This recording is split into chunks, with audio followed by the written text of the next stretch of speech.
All the way the other way. Here we go.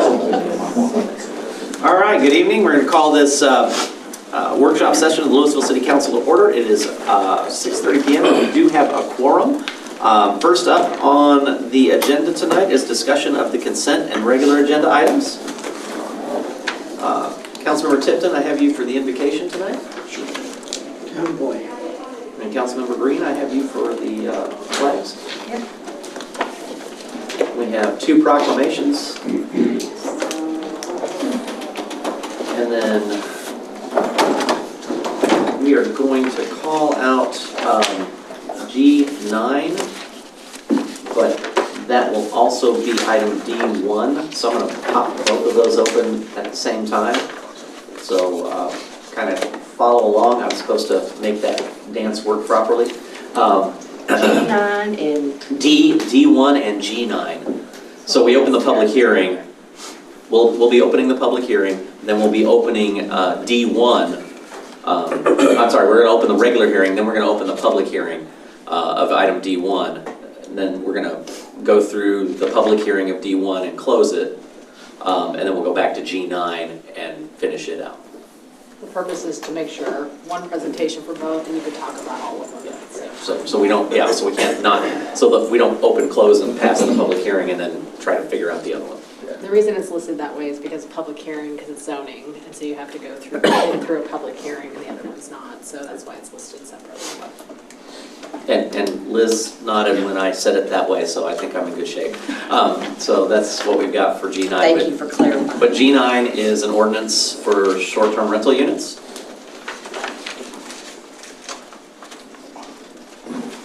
Any questions on this one?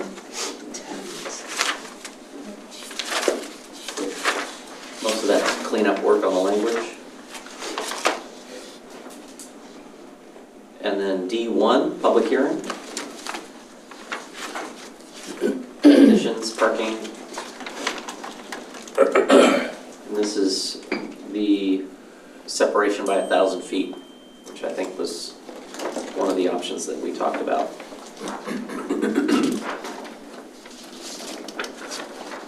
Any questions on D1? Mayor, we will have a presentation out there for Yes. you to make a summary of kind of what the moving pieces are and what our last check-in with you guys are, what's happened since. Got it. Any questions on the minutes from last council meeting? Item F3, VOTA AI for predictive water and sewer infrastructure. We had a workshop session on this a few months back.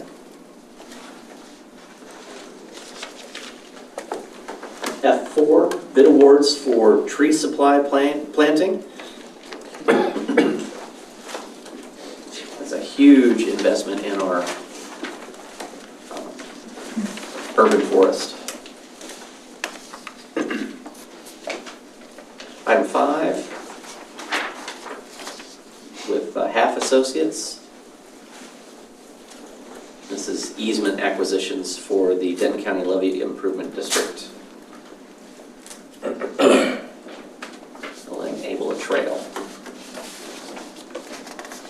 Item 6, assignment and assumption between Lewisville and Mallard Supply Company, DBA REW Materials. This is the economic agreement.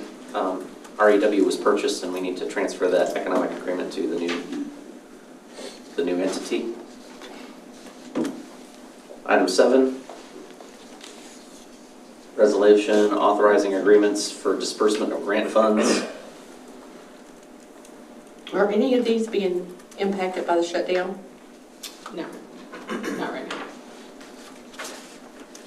I mean, nonprofits, I think, with any shutdown, if they're getting, have other sources, but not our sources.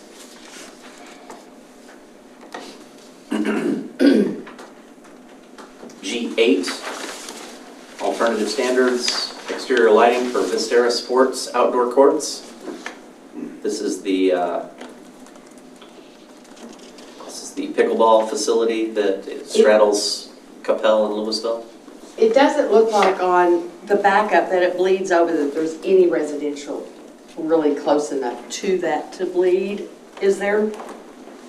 for that lighting to bleed over? No, we don't feel it'll be any impact on light bleeding over to the residential. It's on the other side of Right. the large building. Okay, that's what it looked like, but I just wanted to make sure.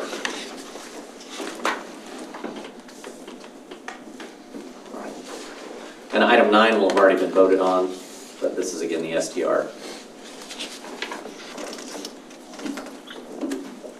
Item 10, nominating candidates to the Denton Central Appraisal District Board of Directors. The two that had reached out to me are Ann Pomacall and Mike Hennifer. I've known Mike for many years, and of course, I think we all know Ann and her history with the city. I think they both will be great to continue on the board. I'm glad they both asked for to be reviewed, but if there's other discussion on this, that's what we're here for. All right. And then reports, we've got a quarterly investment report. We also will have a report from Chief of Police, Brooke Rollins. He's going to be talking about, I guess, National Night Out and Faith in Blue, which I have not heard of. And then we do not have any closed session this evening. That's No, right. we don't? We don't. We have some new information. We need to vet some stuff before we bring it back to you. So if there are no questions or comments on the consent and regular agenda, we'll go ahead and move on to workshop session item 2, the overview of electric and gas utility regulations in Texas and the role of cities. We have Thomas Mercado, principal of Lloyd, Gosling, Rochelle, and Townsend. Will give the presentation, and he's our attorney on this kind of thing. So. And Mayor, Council, I thought it was important to bring this. I asked Tom, thanks for coming, primarily because some of the hard questions you guys have been asking us, we've been approving these, rate changes in the past, but some of the detailed questions, I don't think we've answered to the full extent that we probably could, and I wanted to have a full briefing so you understood kind of how, what the regulatory framework is for you guys for going forward. So, with that. Thanks so much. Hello, Mayor. Hello, council members. I'm Thomas Mercado. Really appreciate the opportunity to be here tonight. I've represented this city on a variety of gas and electric matters for 22 years. I know my law firm has represented this city on these same matters for over 40 years, but this is the first time I've actually been here at City Hall and addressed you personally, so this is a real pleasure for me.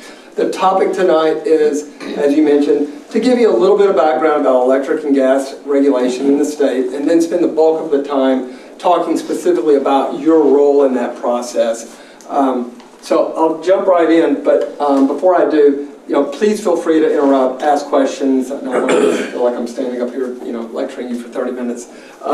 So let's start by going back to the beginning, talk a little bit about electric utility regulation. So for most of the last 120 years or so, electric utilities were vertically integrated. They were bundled. They owned all aspects of the service, which means they owned the power plants, the transmission lines, the distribution lines that go into our homes and businesses, as well as the retail function, meaning they read the meters, they sent you a bill, everything was fine. And the cities, as well as the courts, regulated those rates and those services for most of that history.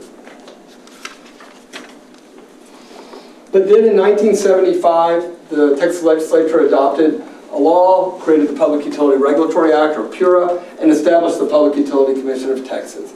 Prior to that time, the cities, as I mentioned, were the only regulatory authority. So if a utility wanted to change their rates, they had to come to a city and say, we want to change our rates, and the city would set those rates. And utilities would have different rates in each city. So they never had what was referred to as system-wide rates. You go into Dallas, you pay one rate. You go into Fort Worth, you pay a different rate. You come to Lewisville, you pay yet another rate. The Public Utility Commission was created to have one statewide overseeing administrative agency to regulate electric utilities. Texas was the 50th state to create a PUC, so we have them in all 50 states. But the cities said at that time that they still wanted to have a role in the process, and they were influential in getting the Public Utility Regulatory Act to allow them to still have what we refer to today as original jurisdiction. And I'll just take a moment to explain what that means. Original jurisdiction basically means you have the legal authority over electric and gas as well. We'll talk about that in a minute. But electric service within your city limits. The PUC, however, has appellate jurisdiction. So anything that you do can be appealed to them. We'll talk about that a little bit more in a moment. So the PUC was created in 1975. And for the first 5 or 10 years, it's what was kind of referred to as the golden age of regulation. The PUC was getting its footing. Cities were trying to kind of sort out how the world looks with this new administrative agency down in Austin. And it was also a time when utilities were spending a lot of money on power plants. In particular, there were a lot of nuclear plants being considered at that time. We have 2 that are located in Texas, 4 that provide power in Texas. They ended up being very expensive. They led to big rate increases. It became a very politicized issue. And cities, because of that, began to mobilize. They began to form coalitions, groups of cities to participate in these large rate-making proceedings over at the PUC. We'll talk about these coalitions and your membership in those groups again in just a few moments. Then in the 1990s, there was a movement across the country to deregulate lots of different industries, taxis, for example, trucking, airline fees, lots of things like that. In the late 90s, there was a push to deregulate the sale of electricity. And that gave rise to the adoption in 1999 of SB 7, which opened up parts of Texas to retail competition. That began on 1/1/02. After deregulation, we have those previously bundled utilities broken apart into different components. And so now you have entities that are retail electric providers, the TXUs and Reliance of the world, that have the interaction directly with customers. You have the wires companies or the transmission and distribution utilities, that's the Encores and the TNMPs of the world, that own the wires, that bring the power to end-use customers. And then you have other entities that own generation. They own the power plants, Vistra, for example, Lumen and NRG and Calpine and many others. The generation component is not regulated by the state, except in some limited ways. The retail function is not limited by the state, except in some limited ways. But the wires component is still regulated by the Public Utility Commission and cities, including your city. So I'll just briefly talk about, I guess I've already kind of touched on that. So the generation and sale of electricity to end-use customers is not regulated by the state, but the wires that provide the, that move that power from the power plants to end-use customers is regulated by cities and the PUC. And also, just so you know, when I use the phrase electric utility or wires company or transmission and distribution utility or TDU, those are all the exact same thing. And in this context, it means either TNMP or Encore. And the idea is really quite simple. It would be unwieldy and very cost prohibitive to have multiple entities owning wires. And because of that, they still have what's referred to as a natural monopoly. We only have one provider. Think of them as sort of the highway system that moves cars from one place to another. That's what the wires utilities do. And that, because they're a monopoly, a natural monopoly, they still are regulated by the PUC and the cities. So where do we have competition in Texas? Within ERCOT, but there's some areas within ERCOT that actually still do not have competition either. So the actual areas where we have competition in Texas are these colored areas on the map. And even though it looks like there's a lot of white areas, meaning areas that you don't have competition, the colored areas make up about 85% of the load in Texas. And it's mainly because, as you can see, the Metroplex is up there in green. The green is Encore service area. The yellow area is Center Point, which includes the greater Houston area. But there's lots of areas in between that are still vertically integrated, meaning the utilities that operate there own all aspects of the business, and they're fully regulated by the Public Utility Commission, as well as the cities. Now I want to talk a little bit about the Electric Reliability Council of Texas, or ERCOT. Geographically speaking, ERCOT is this blue area here in the state. It's not the Panhandle, it's not El Paso, it's not the northeast or the southeast portions of the state, but the rest of the state is referred to as ERCOT. It's a reliability council. There's multiple reliability councils across the country. Their fundamental role is to keep the lights on. And really, since Winter Storm Uri and other major weather events that have happened in our state, their role has been much more in the forefront. 5 years ago, if you mentioned ERCOT, hardly anyone knew what it was. Now, everyone knows about ERCOT, which makes dinner conversation a little more interesting around my house. In addition to keeping the lights on, so the ERCOT does several things. One thing is they maintain system reliability, which is keeping the lights on. They work with the PUC and the legislature. They have a stakeholder process. We'll talk about that in a second.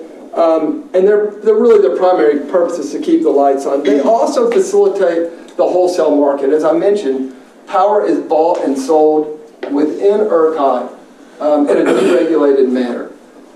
It's a free, open market. It does have limitations on it. It is regulated in some ways, so it's not entirely free. And the rules for that marketplace are set at ERCOT. And then the third thing that they do that's critical to consumers is they also facilitate a competitive retail market. We want a healthy, robust market. We know that whatever cities, for example, pay for electricity is ultimately borne by consumers. And if we're going to have a healthy, free, competitive market, we're more likely to get better pricing. And we'll talk about that also in a moment. And then they also, lastly, help to ensure that we have open access to transmission, meaning we want to make it easy for businesses and industry that come to our state to be able to connect to the transmission system so that they can get electricity, so that they can provide jobs and do all the other things that they do for the Texas economy.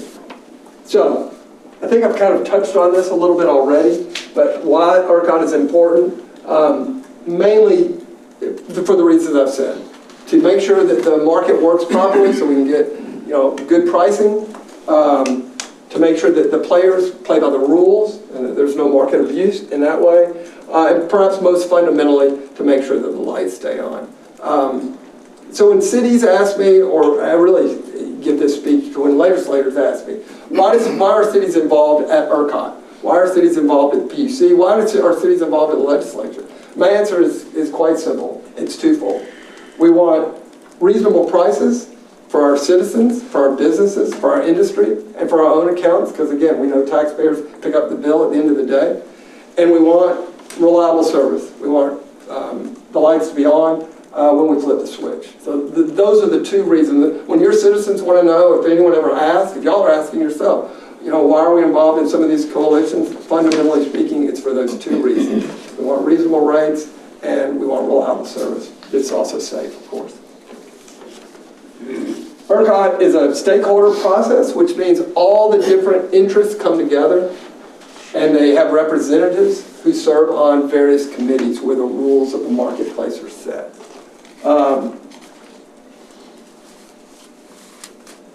And because of that, cities have participated in large numbers since 2006 over at ERCOT. In this current calendar year, there's over 165 cities, including your city, that pay the $100 to ERCOT. It gets them a membership, and then you may be wondering, well, why do we need to be a member? And my response is because for a pretty modest amount, $100, you're able to have voting strength. So what's going on right now, and you all probably have gotten emails, some of your staff have gotten emails from me, it's membership time at ERCOT for 2026. And so you've got until the end of October to pay your $100 and be a member. And then in early November, they will have elections. And because we have 165 cities, we're able to have city representatives elected to be one of those stakeholders on the various committees at ERCOT. And currently, we have representatives on what's called the TAC, which is the Technical Advisory Committee, and on WMS, the Wholesale Market Subcommittee. We have 3 individuals who are on those committees, and they're able to represent your interests at ERCOT on various matters. Okay, I'll talk briefly about gas, and then I'll move on to talk about specifically the coalitions that you are a part of. Gas regulation in Texas is much more straightforward. We informally have competition, but we don't have like formal competition.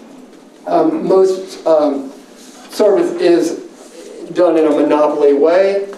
The cities have original jurisdiction over rates and services. So that means if Atmos wants to change their rates, they have to come to the cities and ask for permission, as well as any other city that has original jurisdiction over their rates and services. The same is true of CoServe, which also serves within the city. The Railroad Commission has appellate jurisdiction, which means anything that you decide can be appealed by the utility directly to the Railroad Commission. Historically, gas utilities followed one big rate case every 3 or 4 years. But utilities in the late 1990s said that they weren't getting cost recovery soon enough.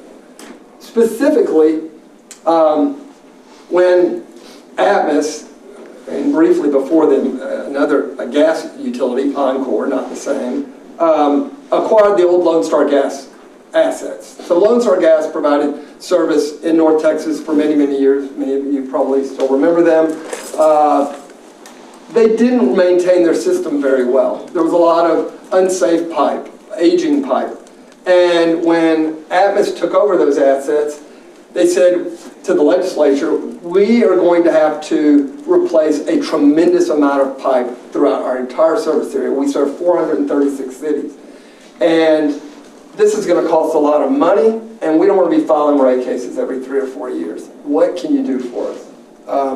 And so the legislature cooperated by adopting in 2003 what's referred to as the Gas Reliability Infrastructure Program, or GRIP. You can think of that as an annual expedited mini rate case. We got involved in the very first one, attempted to disallow some unreasonable costs, and the Railroad Commission said, no, you can't do that. There is no contemporaneous substantive review when you file a GRIP.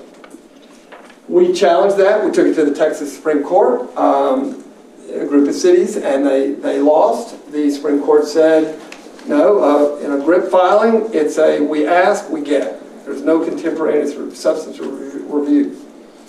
I do work for 184 of Atmos's cities, including your city. We got together and said, we don't like GRIP. We taken it to court. We lost.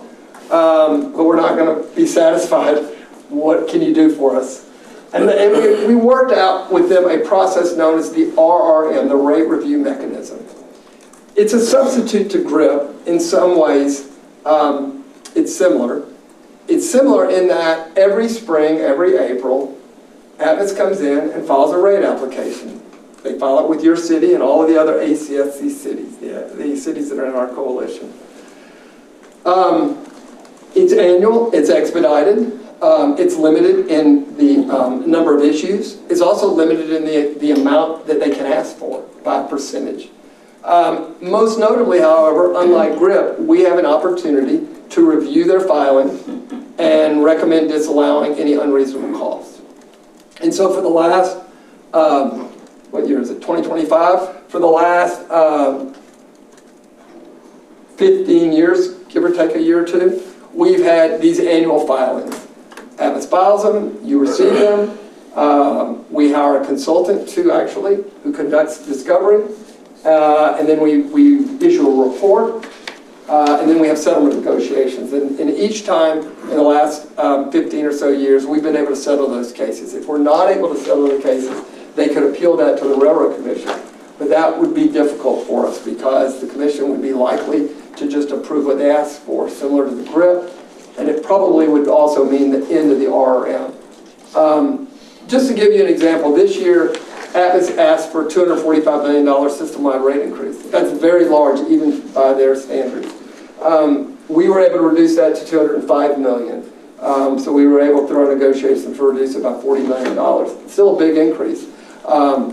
But it would be 245 if we weren't there. It would be 245 million if we still had GRIP. And I would say also, for those areas that Atmos serves that are outside of city limits, or in those cities that are not member of our coalition, they pay higher gas rates. And that includes the city of Dallas as well, which is not a member of the group currently. So when people say, well, why are we in ACSC? Why are we in the Atmos Cities Steering Committee? One very direct answer is because the city and every business and resident that is a customer of Atmos within the city pays lower rates because of that participation.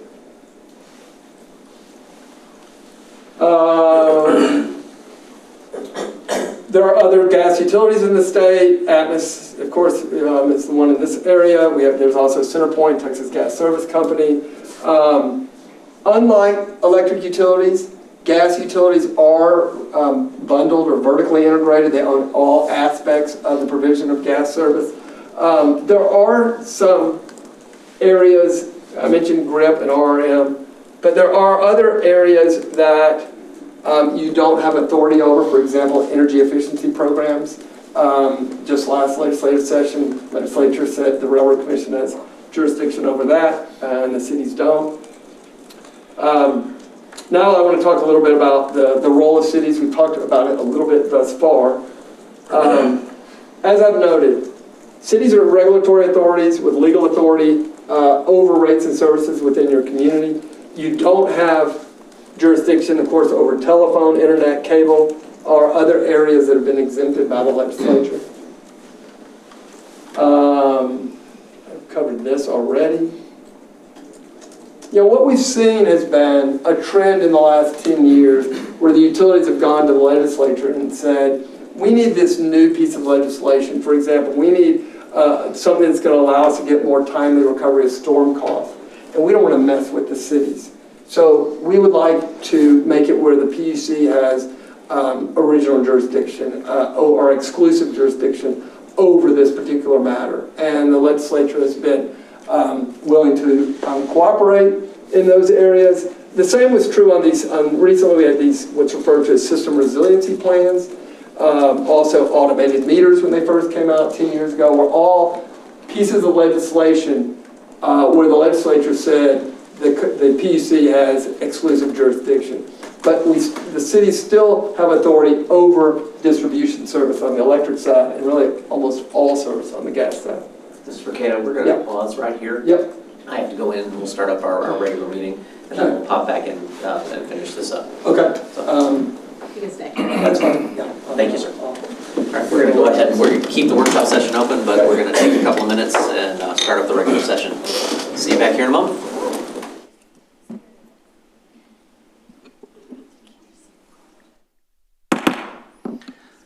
It is 7 o'clock. We're going to call this regular session of the Lewisville City Council to order. We do have a quorum. First up on the agenda tonight is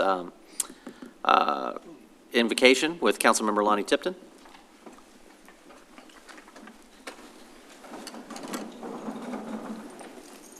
Let's have a moment of silent prayer.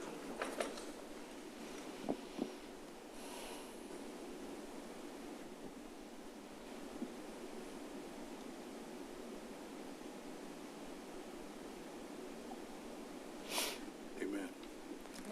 Councilmember Green. Please join me for the Pledge of Allegiance to our flag. I pledge allegiance to the flag of the United States of America and to the republic for which it stands, one nation, under God, indivisible, with liberty and justice for all. Honor the Texas flag. I pledge allegiance to thee, Texas, one state, under God, one and indivisible. With that, we're going to go back into workshop. We still have a few more minutes of content that we have to get through, and then we will be back to return to our regular session.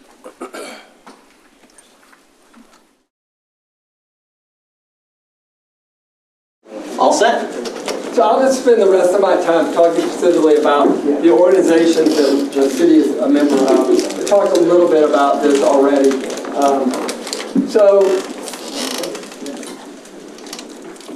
the TNMP is the unique wires utility in several ways, but one of the ways is that they provide service in several areas of the state, including down in the southeast Texas area, in the Texas City, Lamar area near Galveston, then out in far west Texas in the Fort Stockton, Pecos area, and then of course here in Lewisville. And so many years ago, a group of cities in their service area, including the ones I just mentioned, formed a coalition referred to as the TNP cities.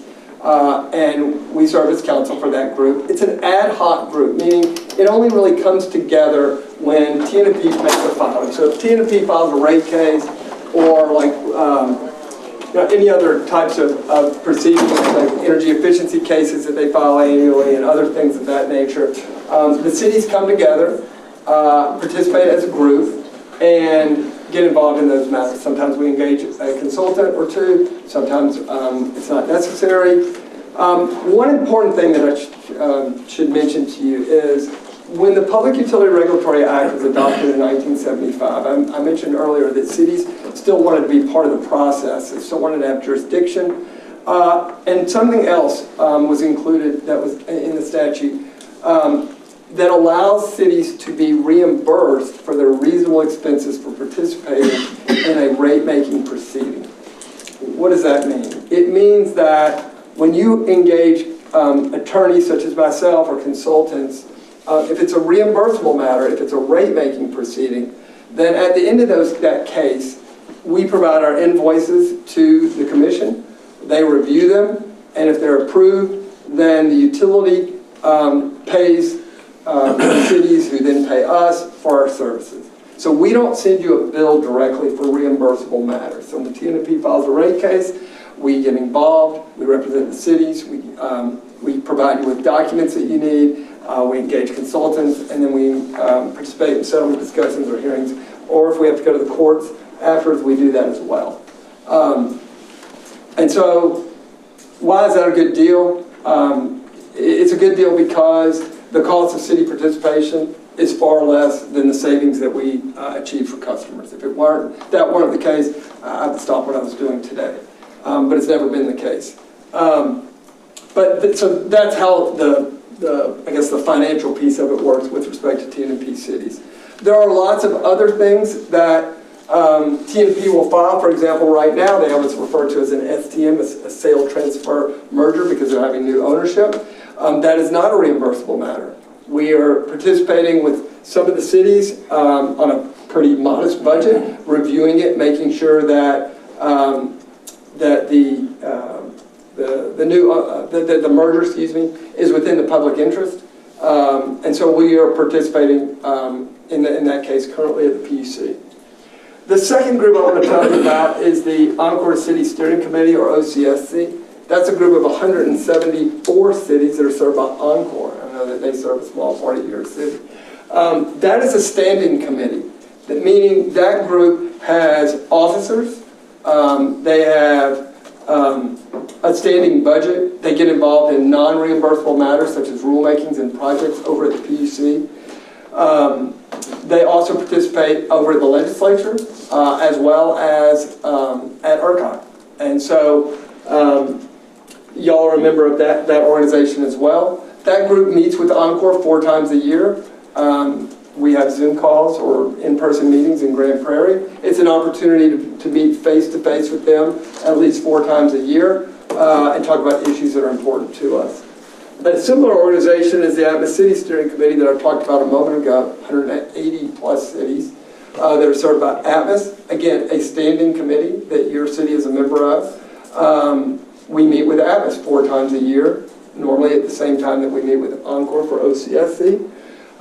Which is, again, an opportunity for us to, meet with them face-to-face at least 4 times a year. Of course, we have other issues. We visit with them more frequently.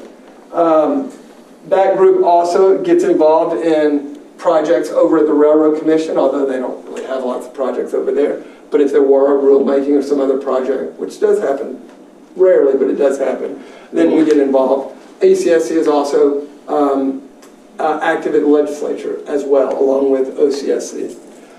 The fourth group that the city is a member of is the Texas Coalition for Affordable Power, or TCAP. One of the benefits that the legislature gave all consumers when we deregulated the market in 2002 was the opportunity to combine or aggregate your electric needs and have them served under one contract. That led to the creation of what originally was called CAP, the Cities Aggregation Project, but now it's referred to as TCAP, which is a group of 172 cities that are throughout ERCOT. Your city's a member. And what that group does is it combines or aggregates all the electric needs of its 172 members and has them served under one contract. So anything that this city owns, including this building, as well as police stations, fire stations, civic centers, whatever you own, street lights, is served under one contract through TCAP. I serve as general counsel to that organization. That organization does a couple of things for you. You get a slightly lower price because you are buying in bulk. If you went into the marketplace, you might be quoted one price. If you combine with all these other cities, you're able to get a slightly lower price. It's not a huge savings, but there is some savings. The other thing that this does for you is it makes it where you don't have to become experts in electricity pricing. That organization, which has a board that's comprised entirely of city employees, it's not for profit, hires a consultant who works with getting bids and securing a contract. We provide the legal support for that organization. I tell cities that being a member of something like TCAP, not only does it provide you savings and expertise that the city would otherwise have to go and get, but it provides you some comfort knowing that, again, it's run by, the organization is run by city employees who do not have a profit motive and really want to just get the best deal that they can for cities. Because again, as I said earlier, whatever you pay for electricity is ultimately paid by, borne by taxpayer, and by being members of groups like this, you're able to reduce that burden. You're also a member of the Texas Coalition for Utility Issues, which is a statewide group that basically keeps cities up to date on various utility things that are going on. That group is statewide, and it focuses not just on electric and gas, but also on telecommunications. It covers kind of an area that none of the other groups do. I mentioned ERCOT, which y'all are also a member of. You paid your $100. And why that's important. And then lastly, the CoServe City Group. So CoServe is somewhat unique insofar as they provide electric service and they provide gas service. Their electric service is a co-op, which is really deregulated, meaning the co-op board sets rates that the co-op charges, and the PUC really doesn't have any oversight over those matters. When deregulation began, again, 23 years ago, the co-op said, we don't want to be part of this. The legislature agreed, and so co-ops are really largely deregulated because of that. But on the gas side, the Railroad Commission does set their rates, just like they do for Atmos and other gas providers. There's a group of cities that you're a part of. It is an ad hoc group, meaning, again, it just comes together whenever CoServe files a case, and we participate in those matters. So they had a rate case a couple of years ago. We were involved in that. They do not have the RM. They file GRIP filings. So for those areas of your city that are served by CoServe, they pay GRIP rates. You may receive those filings, but there's nothing substantively you can do about them. In fact, the only thing that you can do is you can adopt a resolution, which you may have done this year, I'm not sure. I'd have to go and check, delaying the effective date by 45 days. So basically you can put off the rate increase 45 days, but otherwise you're not able to do anything.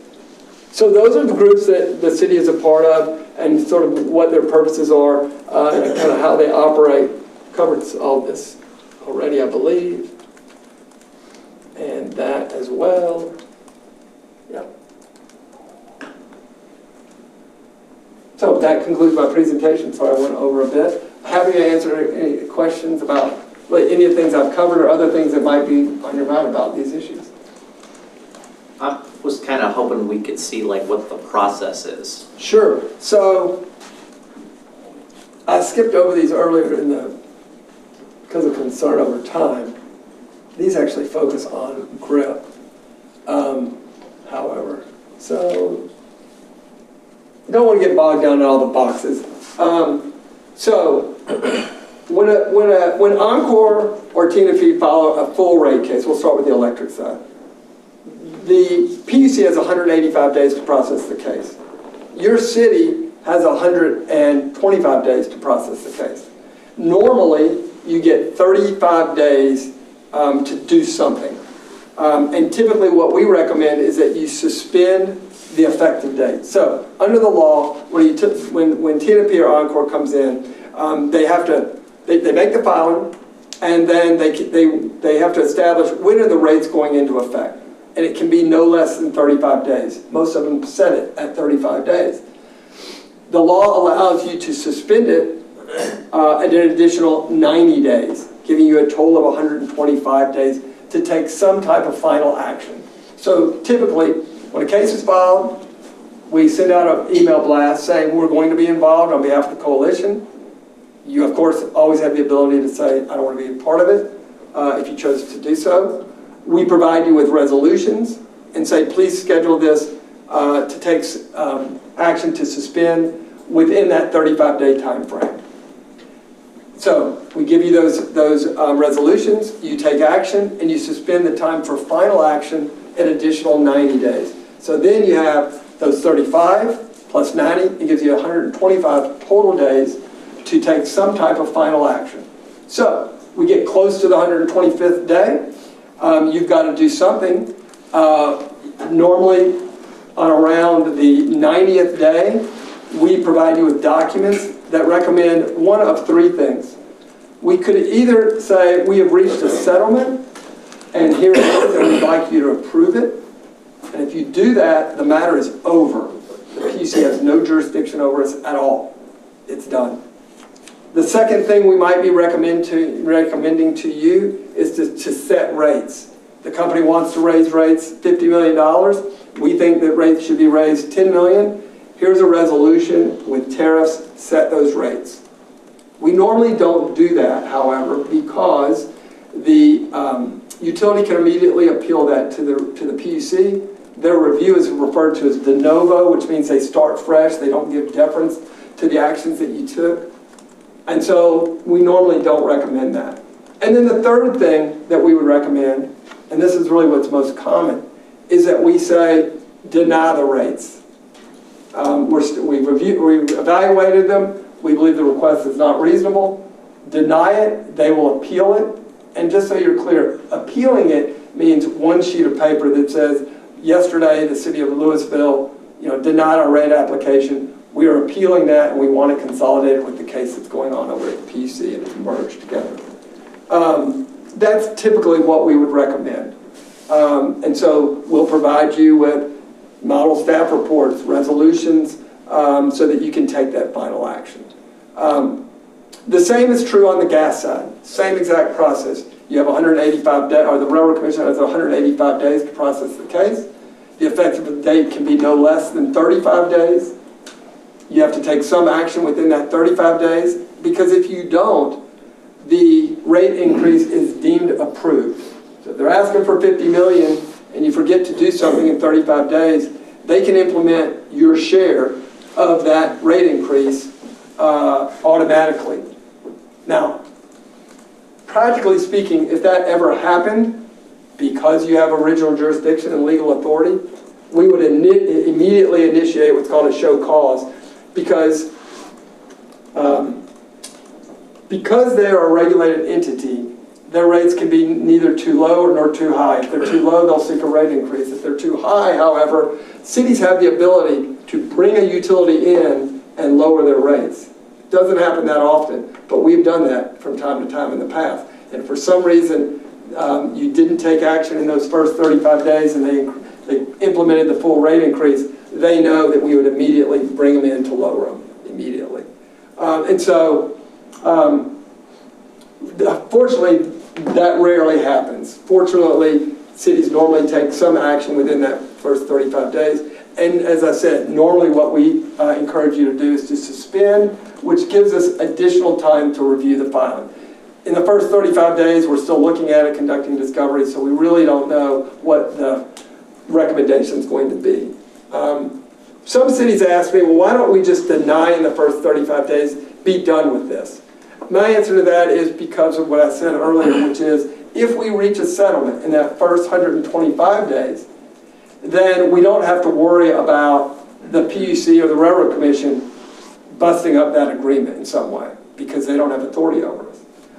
And so even though that doesn't happen all the time, it does afford us that ability, that possibility, if we suspend. Has that ever happened? Have we had settlements and that we approved? Yeah, many times over the years. Yeah. I would still say far less than the majority of the time, but it does happen from time to time. And this same structure works for electric and gas. The only other thing I'd mention is the RRMs. They're filed April 1st. We have until October 1st. Well, excuse me, we have until September 30th to resolve them, and rates go into effect October 1st. So the way that works is they file on April 1st. You don't have to take any action. We review the filing. Normally, there's a report from the consultants in late June. We spend July trying to settle it. Then we provide you with the documents in late July, beginning of August, and you have 2 months, basically all of August and until September 30th, to take some action, approving the agreement, and then rates go into effect on October 1st. And that's what just happened. You'll see an increase in your gas bill the next time you get a bill from Atlas. Other questions, things that I didn't cover, things you have questions about? I know it's a lot. And actually, I should mention before I close, that's really my message that I tell cities all across the state. We work for almost 400 cities, and we know that you have a lot on your plate and don't expect you to be experts in gas and electric utility regulation. Because you participate in these groups, you can pick up the phone or send me an email any time or day or night, and I'm happy to work you through the process. Not only on rate matters, but if they're chopping down your trees, or there's some right-of-way issue, or some other franchise issue, whatever it might be, we assist you with that and don't send you a bill. You pay for it, of course, through your assessment, but that's a lot cheaper than paying for our individual time. Can we look at slide, I think it's 26 real quick? Sure. I would love just a little card or an email or something I can file away about, you did a great job explaining these, but now I've forgotten it all. Sure, I understand. Each of these do, 30 years why to they're figure it different all from each out. other. Yeah, just a sentence or two would be fantastic. Yeah, I'll hopefully never need it, but if I do. Sure. Yeah, happy to do that. Awesome. Any other questions? Thank you, sir. Yeah, Appreciate thank you. Really appreciate it so much. What? I would like any grip. Get a grip.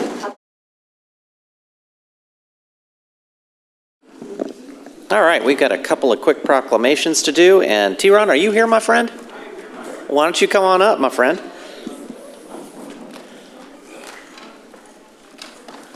How you doing, sir? I'm well, sir. How have you been? It's a great day in the neighborhood. Yes, indeed. Yes, indeed. Why don't you join me right here? All right, so T-Ron is, if you don't know him, he is absolutely at the forefront of bullying education on how to avoid it, how to get rid of it, how to remove it, not how to do it. And he does an amazing job with our schools. So we have a Say No to Bullying proclamation. Whereas bullying is intentional abuse or harm toward individuals or groups occurring in schools, neighborhoods, playgrounds, and online. And whereas research shows bullying is the most common form of violence impacting millions of American youth each year. And whereas bullying causes physical, emotional, and academic problems for victims, while witnesses may also feel fearful and insecure. And whereas Stop Bullying, our purpose is a community organization that unites schools, families, and community groups to promote awareness and prevention, keeping children and teens safe. Now, therefore, I, T.J. Gilmore, Mayor of the City of Lewisville, and on behalf of the Lewisville City Council, do hereby proclaim the week of October 1 through 8, 2025 as Say No to Bullying Week, in Lewisville, Texas, and encourage all residents to stand against bullying by promoting kindness, respect, inclusion, and a safe environment for every child. Let's give T-Ron a hand for all his work.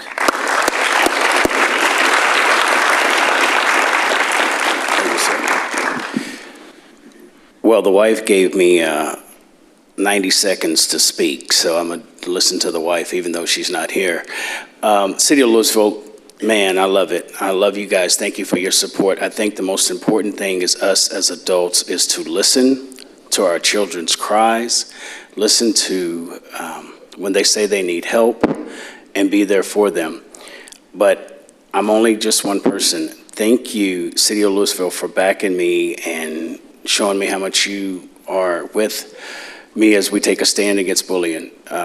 Bullying United, we got this. As a matter of fact, thanks to some hard work of the PTA and PTA members, there's now, Texas is the only state where an adult, a parent, can get arrested for cyberbullying. And it's called the Tim's Law. And what it is that if a parent knowingly knows that their child is doing cyberbullying, they can be incarcerated for up to 2 years. And there has actually been several cases of that. So on behalf of me and the team that do the work, City Council, I know y'all looking at my back, but I love each of you all and thank you for your support. And TJ, man, you've been with me since we started this in 2011. It's been a while. It's been a while. So that's why we can say, my friend. All right, I'm going to get out of here because I've got another engagement that I'm late to, but I love you. Appreciate it. Thank you. Jane. Oh, hold on. All right. We good? We're good? All right. Love you. Take care.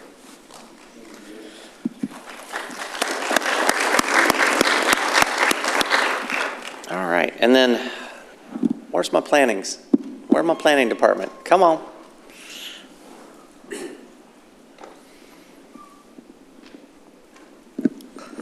I mean, we're so good at planning, we plan to plan. It's always a good thing. So this one is incredibly exciting because I think nobody does plans better than Lewisville. And what I mean by that is we don't create binders that sit on a shelf. We actually create action that is informed by a binder.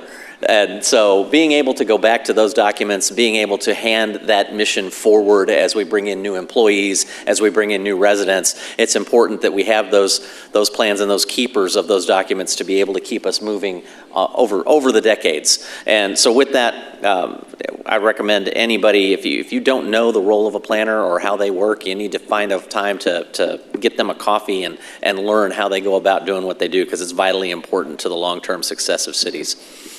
So whereas Lewisville continues to grow and community planning and plans can help manage this change in a way that provides better choices for how people work, live, and recreate, and whereas community planning provides an opportunity for all residents to be meaningfully involved in making choices that determine the best future of their community, and whereas the full benefits of planning requires public officials and residents who understand, support, and demand excellence in the planning process and plan implementation, and whereas National Community Planning Month recognizes the dedication of board and commission members, resident planners, and staff who help build the great community in Lewisville.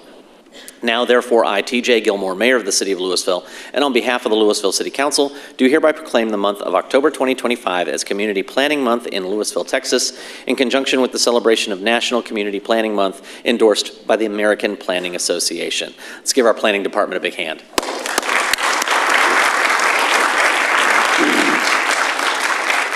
Thank you, Mayor Gilmore, the city council members, and all of our boards and commissions. Y'all have given us so much support for all of the plans that have been adopted, and we have, as the mayor said, have really knocked it out of the park. Lewisville is so much better and has improved so much over the years due to our great planning processes, and we're really excited about our current planning processes, particularly the 2035 plan. You know, that's going to really take us far, and all the other plans that we will be adopting in the future. And again, we just thank staff and the council and all of our boards and commissions for all the help and support they've given us over the years. Thank you.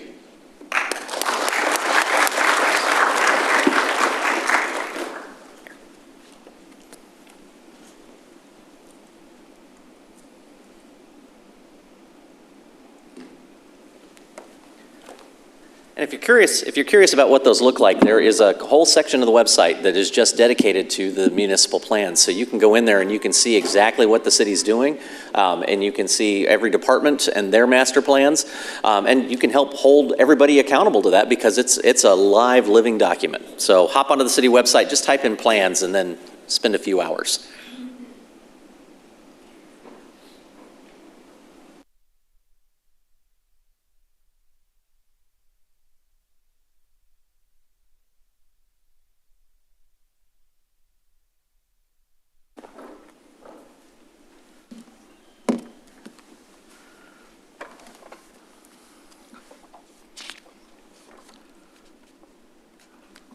All right, we have got a couple of items that we need to take in conjunction with one another. So the first item we're going to discuss tonight is item G9.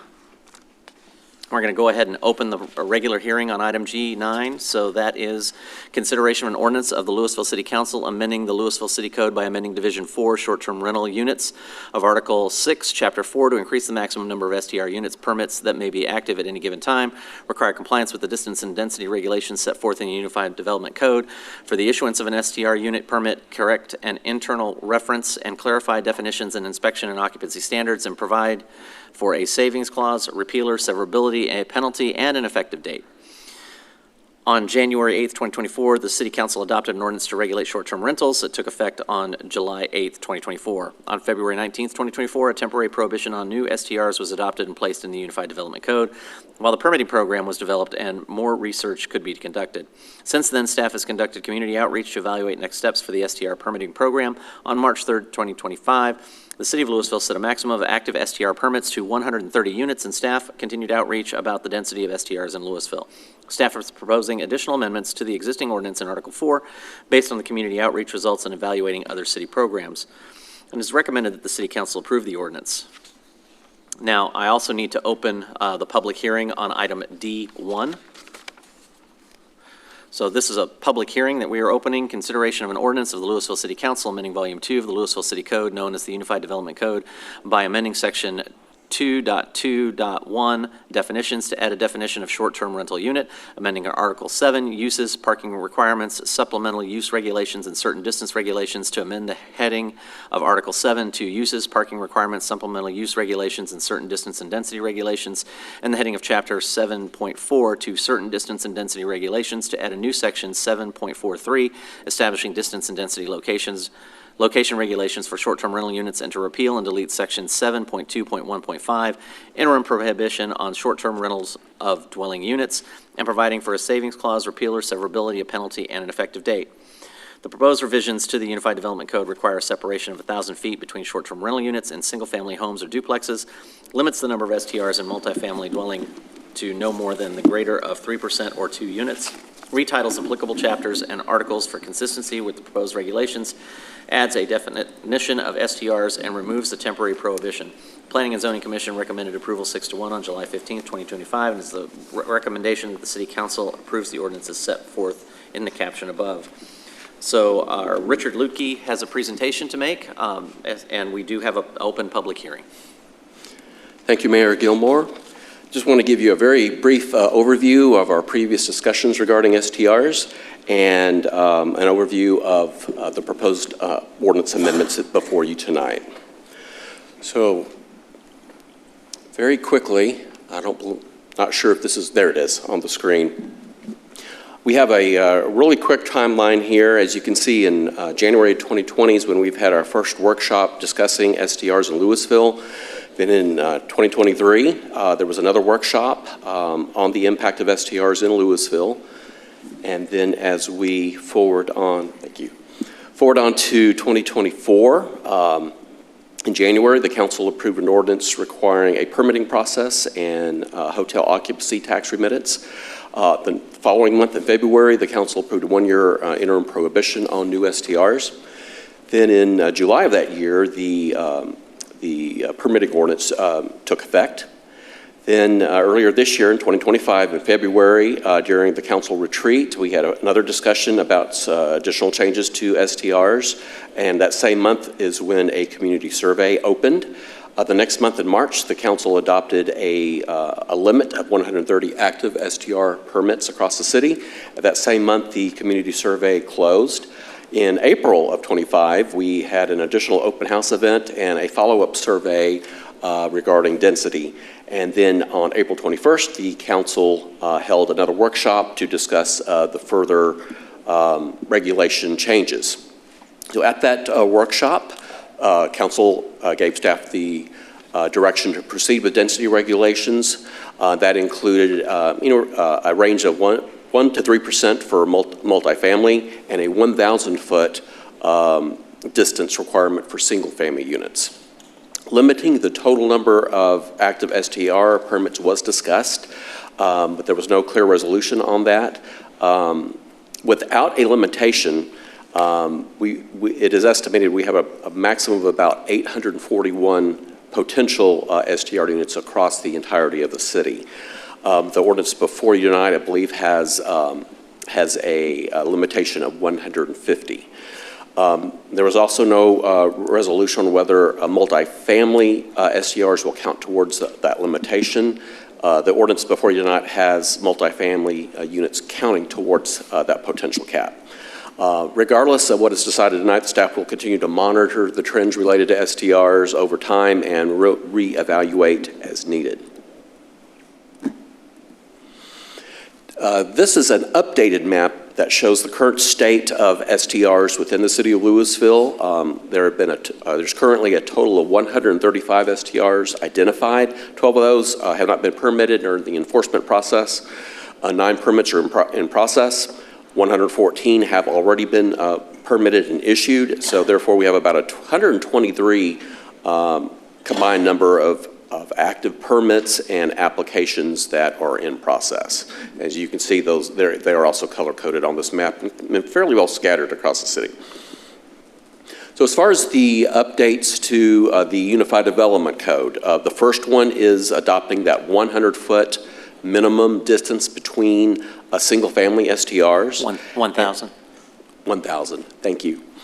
I stand corrected. And then item number 2 is related to multifamily unit limitations, which would be 3% of all units within a complex, or 2, whichever is greater, would be the maximum. Do want to note that existing STRs will be considered legal nonconforming and will be allowed to continue even if they are within 1,000 feet of another STR. They can continue until such time that the STR is discontinued for at least 6 months or longer, and at that point, compliance with a separation distance would be required. Planning and Zoning Commission recommended approval of these requirements on July the 15th, and that is the 2 requirements on the distance and the multifamily. They did not make a recommendation on limiting the number of active STR permits, since that language is found in Chapter 4 of the Code of Ordinances. And speaking of the Chapter 4, I will now turn the presentation over to Chris McGinn. I have one clarification, Richard, on the 6-month or longer, that regulation is for any non-conforming use, right? That's tying into the same regulation we have for any non-conforming Across the city, yes, that is correct. I'll now turn it over to Chris McGinn, Director of Neighborhood Inspection Services, who will give you an overview on the proposed changes to Chapter 4. Thank you.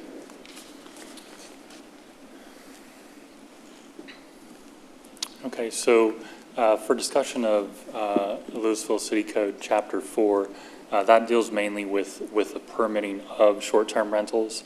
And so if these density requirements were to be approved by City Council, the changes in Chapter 4 would basically point to a short-term rental would need to meet those proposed density requirements. There's also some cleanup on the maximum occupancy requirements, and so just a little additional language excluding dining rooms, living rooms, offices, excluding that from their occupancy count that a short-term rental is advertising. In addition to that, clarifying that a short-term rental permit can be denied if a reinspection is not requested in a timely manner. So that's just cleanup of the current ordinance. And then also establishing circumstances criteria for charging reinspection fees.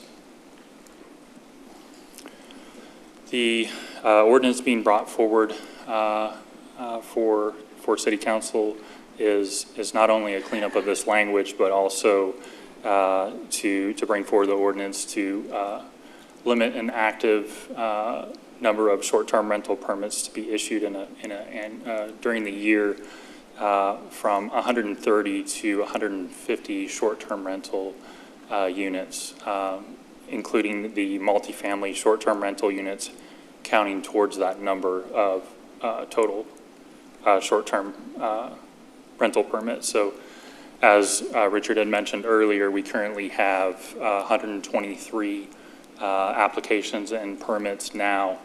That number has remained stable for the last 2 to 3 months in that 120 area. Can we ask a question? You may have said this and I may have missed it. With the density requirements, if we pass density requirements and there are existing STRs that are currently permitted, are they grandfathered in? So yes, those currently permitted short-term rentals, as long as they renew their permit on time. As long as it doesn't lapse. That they are allowed to renew without having to meet any additional requirements. Okay, thank you. Chris, can you also clarify? I know Richard had said the total number, if we didn't have a cap, what the total number would be for single family, which was 800 and something. If you included the multifamily, or the multifamily we didn't have a cap, and you had that 3%, how many more could you potentially have citywide? Yeah, so with the 1,000-foot density requirement, that was 841, as you had mentioned. If all apartment complexes, if all multifamily decided to do short-term rental, and that was 3% of the total units in Lewisville, that would be an additional 810. And council, just for clarification, that's just for informational purposes. Right now, none of our multifamily have expressed any interest in doing short-term rentals, but I wanted to make sure you had those numbers. Hold on, can you say that to me again? So the 841 STRs maximum that would be allowed with 1,000-foot density, that does or does not include multifamily? That does not. Okay, so that does not. And with multifamily, there would be an additional 810. So we're looking at 1,650-ish. Could be an additional 810 max. Could be, but right now the multifamily is, we don't have a multifamily that okays that. It's actually excluded in the lease. That's correct. We have not had an owner of an apartment complex come forward and say, you know, I want to move forward with getting a short-term rental permit for my complex. And for the ones that's not permitted, what are we doing? Is there a penalty? So it is challenging for those locations. We do have a few that are advertising short-term rentals in apartment complexes. That's not with the permission of the owner or the property manager, but in those cases, they're not posting the unit number, so it's a little bit difficult to figure out. For the other locations, we're going through our normal enforcement process as we would do anything else with notifying the owner of the property and moving forward. But currently, our compliance rating is fairly high at 92%, 91%. Other questions? Other comments? So I'm going to go, I'll just clarify for me again. If we did not go, if we didn't vote in the cap, with the density being 1,000 feet, that would limit our 140,000 population to 841 single-family homes. That's correct, and that's the highest number That could be. That it could be, yes. Okay. And we have 22,000-ish, single family? We have just over 25,000 single-family residential Okay. parcels in Lewisville. Okay, and do we have, now, I'm sorry, I should have told you I was going to ask these questions. Do we have any count for how many of those units are long-term rentals? I've heard numbers before, but I can't give you an exact. Do we have a ballpark? Is it more than 841? Yes. Somewhere in the neighborhood of 30 to 40%. 30 to 40%? It's higher than that, isn't it? 30 something. Somewhere in the 30s.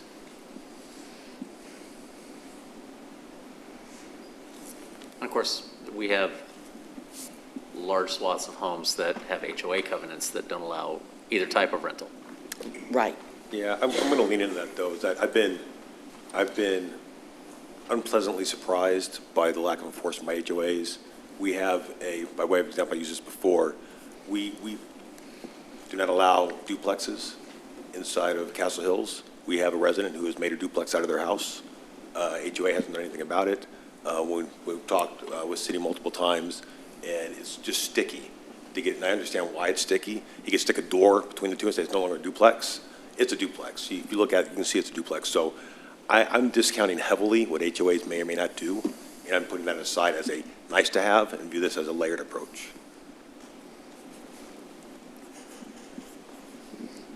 Other questions or comments? I do have one public comment on item D1, which is from May Shan with 1742 Creek Bend Drive. They'd like to express their opposition to this. Does it say what That's all I have. specifically they're opposing? Okay. So it's an opposition to the cap. To opposition to D1, yes.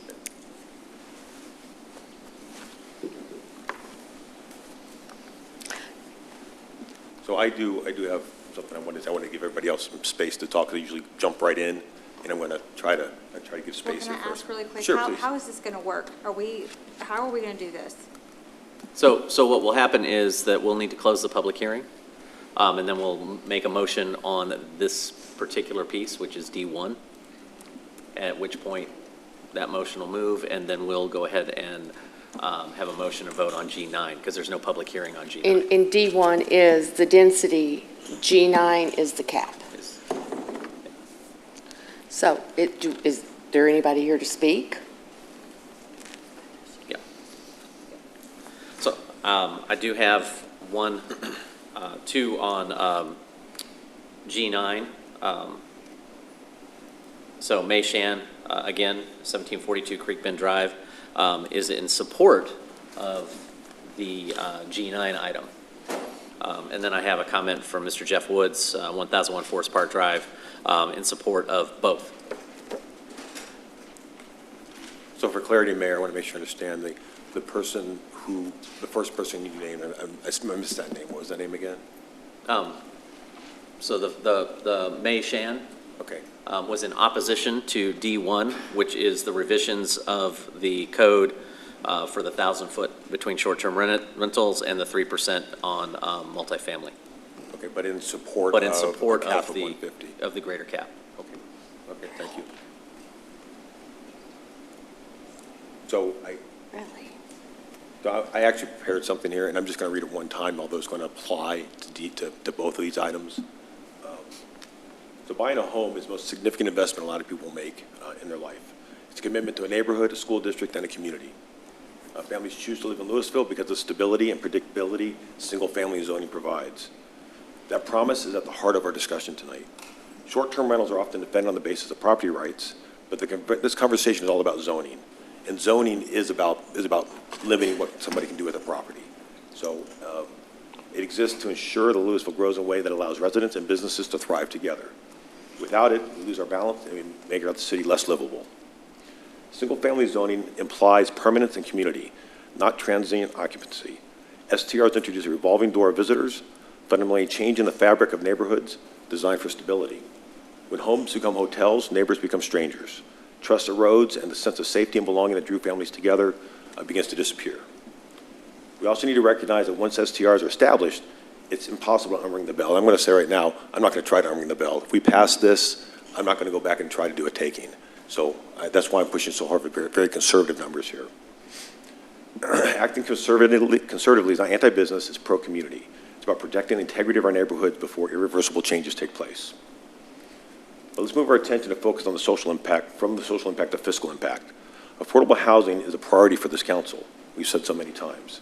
And research shows STR's growth directly impacts housing costs. And I'll make these links available to declare after the meeting here. But there's a 2019 Harvard Business Review study that found an Airbnb expansion contributes to 20% of annual rent increases and 14% annual home price increases nationwide. Conversely, a Purdue study showed that limiting STRs, as we're talking about today, leads to a 2.7% decrease in long-term rental prices, saving, and this was in Irvine, California, residents an average of $1,200 per year. The numbers matter. They show the caps actually protect investments. And finally, this isn't about eliminating STRs. It's about setting reasonable limits so Lewisville remains a place where families can invest confidently, neighborhoods can stay strong, and businesses thrive without destabilizing our housing market. A cap is fair and rational, an approach that balances property rights with community rights. And again, I'm not going to read that again, but I'm going to apply that to both these items on the agenda, please. Any other comments, questions, concerns? I think, yeah, we're just saying our comments for all of it right now, right before we vote. So we will end up closing the public hearing on the distance limitations, and then we'll vote on that. And then we will have conversation, or can have additional conversation if you would like, on the cap and the changes to the UDC. Okay. Well, I think because these issues are so linked, I will just, I'm going to say one thing that's going to involve all of it, and then we can go from there. But I mean, this is obviously a topic that we have talked about a whole lot. And so I did sit down and think about, okay, what are the pros and cons of doing some of these things today? And, you know, I made a chart because that's what I do.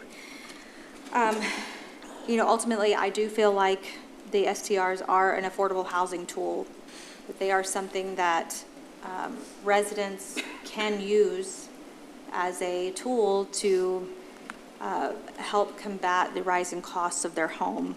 So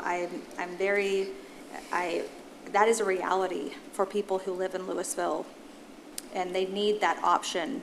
And I take that very seriously. I don't want to take that away without a really good solid reason to do so.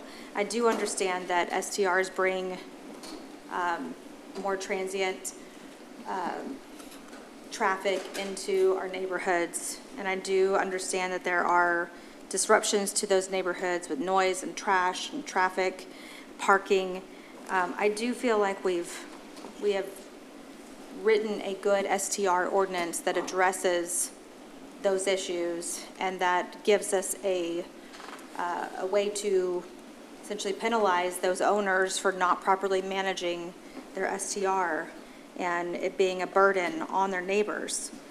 I've also heard the argument that having the STRs is essentially taking up housing that could be housing that it's diminishing our housing stock.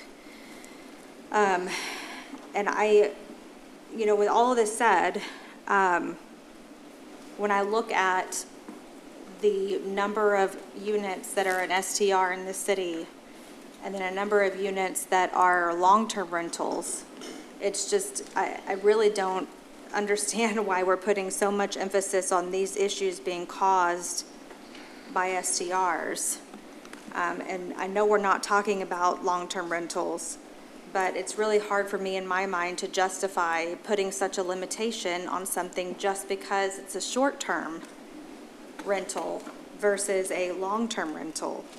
So I strongly believe, I know we've talked a lot about, cases like Fredericksburg and, some of the other big touristy cities where they're having a problem where it's like crazy percentage of their unit, their housing stock in their city is a short-term rental. And I agree that is a problem.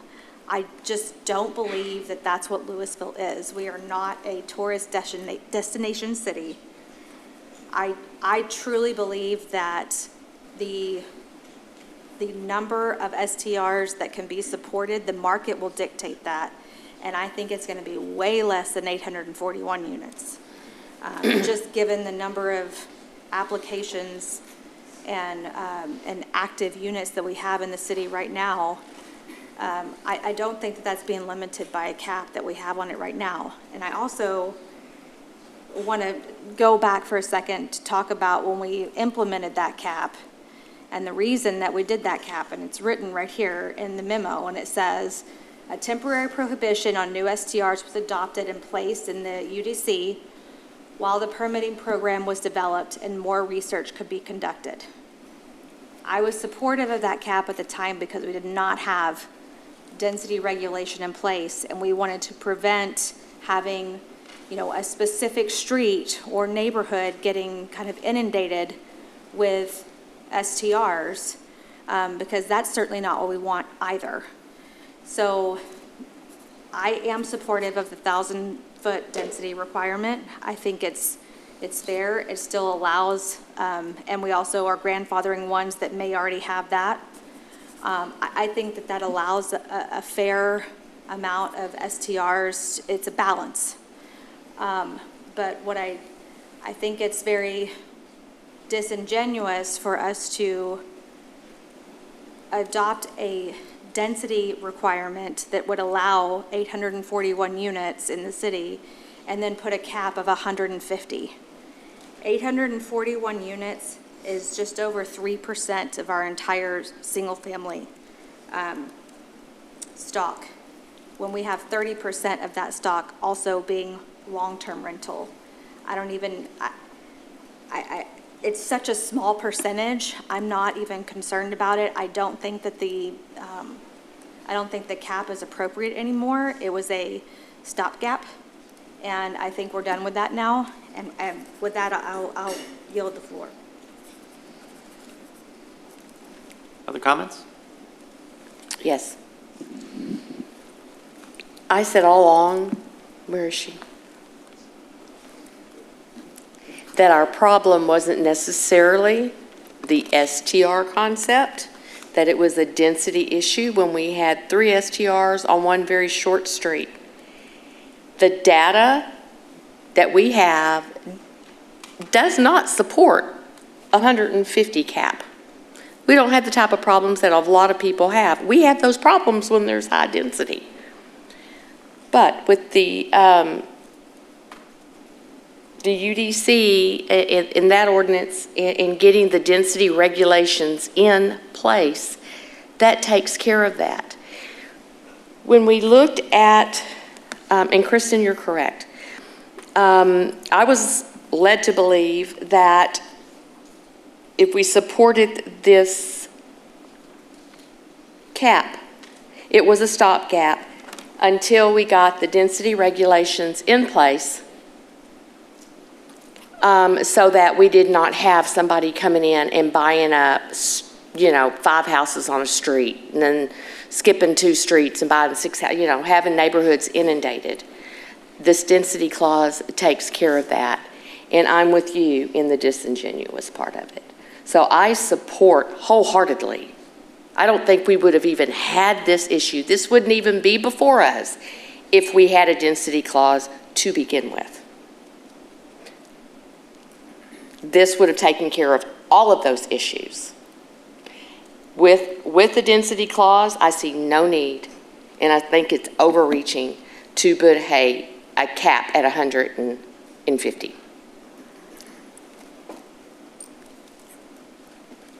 Other comments? I'm going to hold comments. Let's make sure we lean in. I think the microphones are getting a little light just for audio. I'm getting some feedback from the team. I'm going to hold comments for the density, for the cap for that particular agenda item. Okay. Any other comments on D1, the public hearing?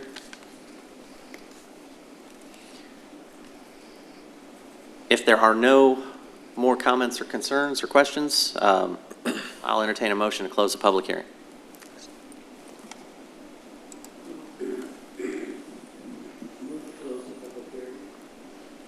Second. I have a motion and a second to close the public hearing. Council, if you please vote.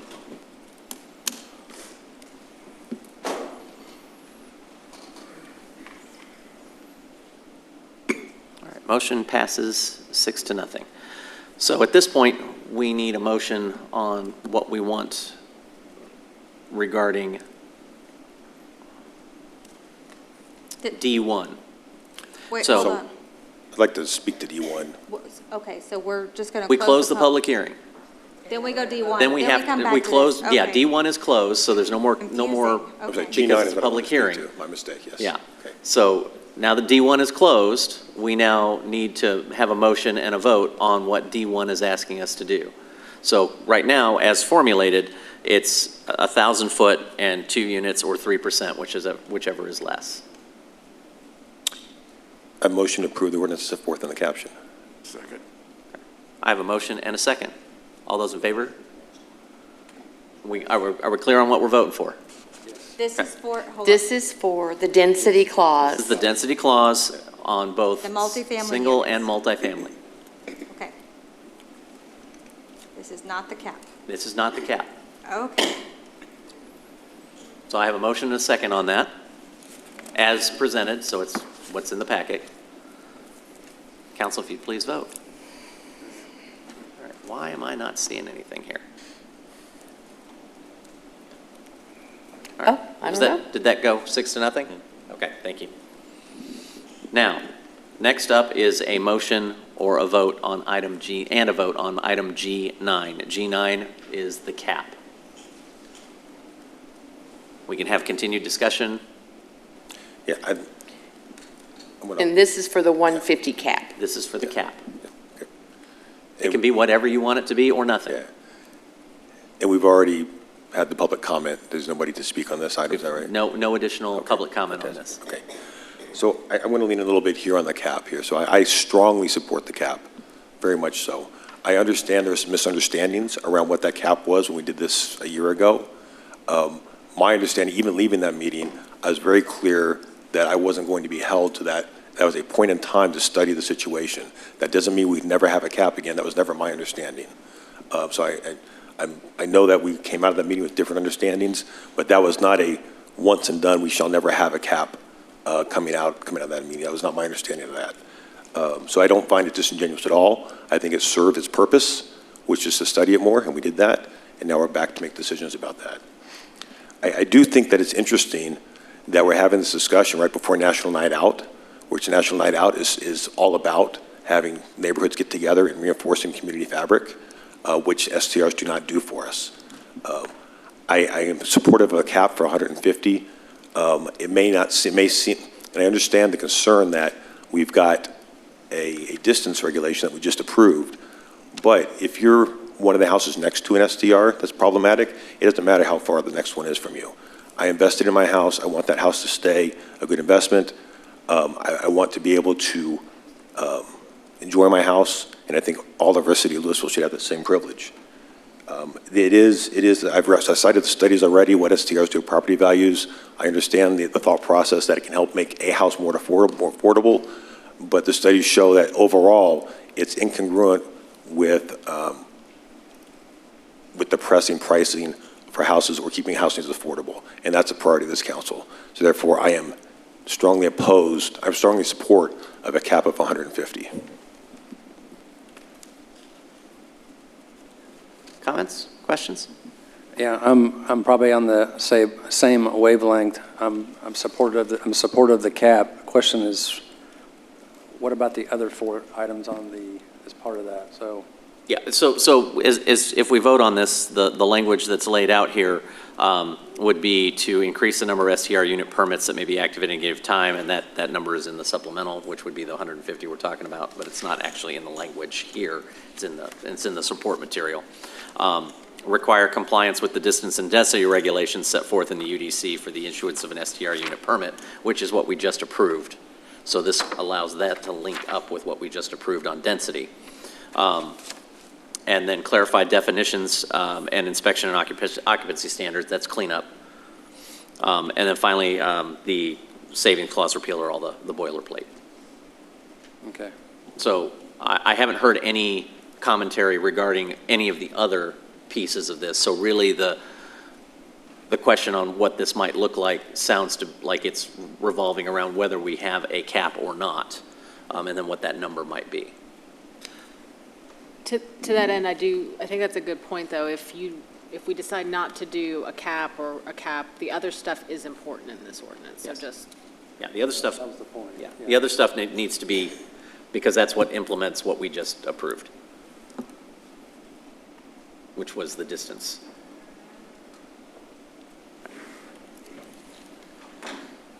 If there are no other comments or questions. Yeah, I do. But why would we have tied the cap in with Your mic is something off. that we needed to bring forth You what can- was in the public hearing? But you can. That is, Say that again, the question? I don't like that. But ask the question again, I didn't understand. Why would we have tied the cap in to the other things that we need to put forth what we just voted in on the public hearing? Why is that not separate? Because all that language is in the same. I don't care. Ordinance. So you can break it apart any way you want. Yeah, you can break it apart. So you could approve the ordinance without the cap, and we would just amend it. Or you could ask us to make the change to the ordinance and bring it back at a future council. It's really up to the majority of the council what they want to do there. It's So that or- you're not yeah. bound by all or nothing. Yeah. Oh, I get it. The other option would be to break it as to 3 regular hearings. One for each line item. Because the fourth one is the boilerplate that we have to do. The severability, repealer, all that.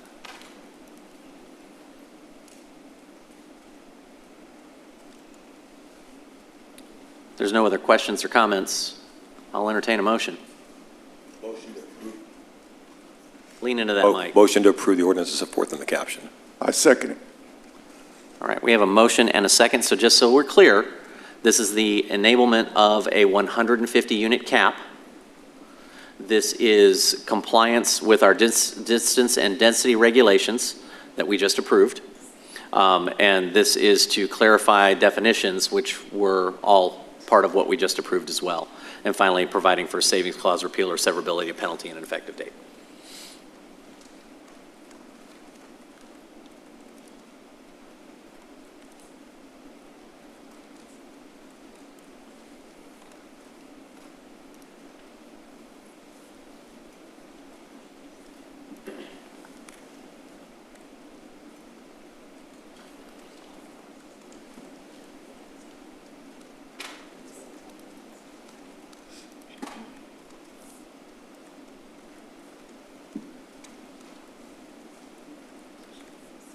All right, with that, just again, this would set in place a 150-unit cap.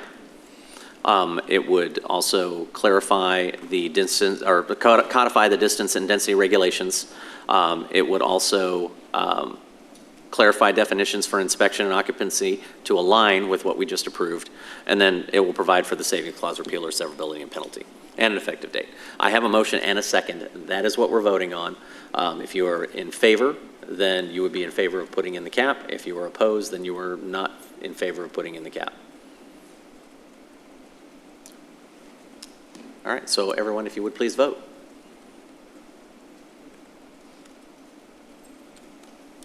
And it's 3-3.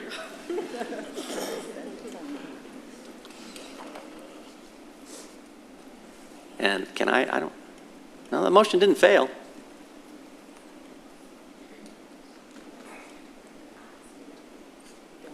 I haven't voted. So I get to do my thing now, which I don't get to do very often. Based on the conversation, I don't have any problem with putting the cap in place. I think that if we want to go ahead and raise that number, we can. We can always come back and change any of these numbers at any time if we feel that there's additional demand. I have concerns about staff being able to maintain the number that we have already. And so I don't want to put 800 units on my staff at this point. I also think in general this is a moot point because the economics of buying and renting properties at this point is really upside down. So I don't see going forward where this is going to change all that much. So with that, I'm going to vote in favor of the motion as applied, and so the motion passes.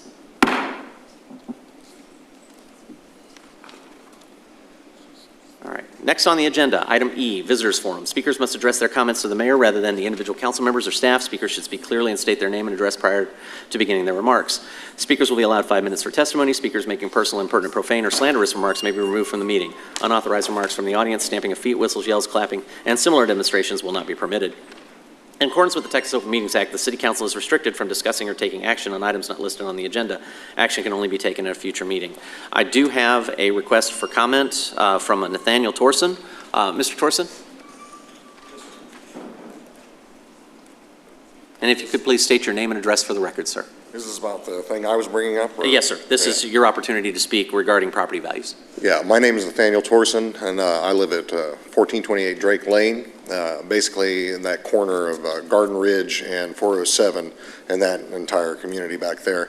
And what I would like to speak about is the degrading in my property values due to things exactly like what y'all are talking about right now. As Mr. Kelly said, one of the reasons I live in Lewisville is because it is a family-oriented sort of neighborhood. I grew up in South Oak Cliff, and moving to Lewisville is like night and day. My grandparents grew up in South Oak Cliff, and I watched that neighborhood degrade for a variety of reasons, things that I'm seeing happening right now. One example that just blows my mind is the fact that I have 3 liquor stores within a quarter mile or a half mile of each other next in my neighborhood. I've got 2 of them sitting, you know, with less than a quarter mile from my house. And there's another one on the other side of the highway next to an AA facility and a children's dance studio. And these are just popping up like daisies. We've had goody-goody for 20 years, and I've lived here for 20 years in this very same house. And I've watched things like that happen. The number of rentals in my neighborhood has gone up. We have 8 houses for sale in my neighborhood right now because people are trying to leave. Who's going to buy those? I mean, we've had several of them on the market for 3 months.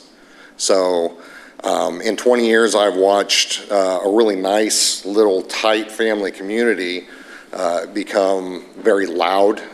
Corona bottles smashed on the side of the street. Cars coming through like rolling artillery with their bass, and that's one of the bigger problems I have is there's no peace for me when I come home because I either have these renters coming in with their loud cars and I call the cops and they say, hey, we can't do anything, we witness it. I send them videos, they say we still can't do anything. We can go talk to them, and then they just flat out lie to the police face and nothing gets done. And then we got an increasing number of youth basically parking in the parking lots over there in the market behind my division, you know, and just having a good old time, you know, popping the hoods on their engines and just, you know, hanging out.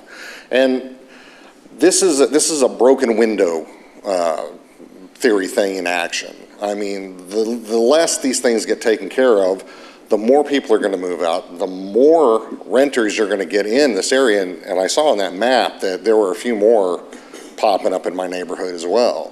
And this is a big concern to me. Right now, my wife and I, we're just like, we need to move now because if we don't, our property value is going to basically go in the toilet from what it is right now. And that's a huge concern for us, especially because I got 2 kids and I'm starting to feel less safe in my neighborhood. So this all speaks to what we're talking about here. And that is my big concern, and I'm eager to see what you guys are willing to do about it. Because if not, you're going to have my entire division is basically trying to shift out and go to Flower Mound or Highland Village if they can afford it. And so that's our big concern. Thank you. I appreciate you expressing your concern and coming. It's not always easy to come out here and talk in public like that, so I appreciate that.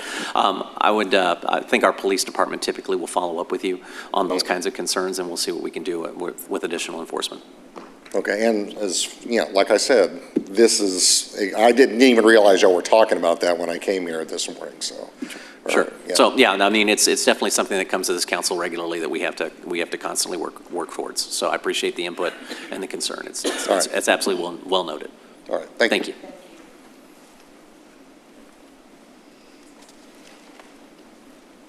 All right, that's all I have for public comment. We're going to go ahead and move to the consent agenda. Item F, all the following items on the consent agenda are considered to be self-explanatory by the council and will be enacted with one motion. There will be no separate discussion of these items unless a council member or a member of the public so requests. For a member of the public to request a removal of an item, a speaker card or e-comment must be filled out and submitted to the city secretary. I don't have any requests for removal. Council, I'll entertain a motion. Move to approve the consent agenda. Second? I have a motion and a second. All those in favor signify by saying aye. No? I mean, Or click the yay button. Motion passes 6-0. All